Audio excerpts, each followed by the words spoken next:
panibagong sagot si dating Pangulong Rodrigo Duterte kaugnay sa pag-imbita sa kanya ng House Quad Committee sa kanilang pagdinig tungkol sa extrajudicial killings. They will invite me. I just hope that they would ask educated questions.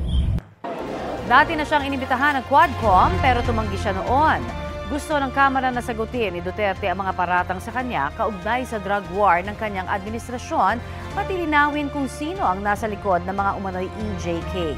Inimbitahan din noon ng Quadcom si Senador Bato de la Rosa na hepe ng PNP sa panahon ni Duterte, pero tumanggi rin siya. Samantala, nabanggit ng dating Pangulo na nais niyang tumakbo bilang mayor ng Davao City.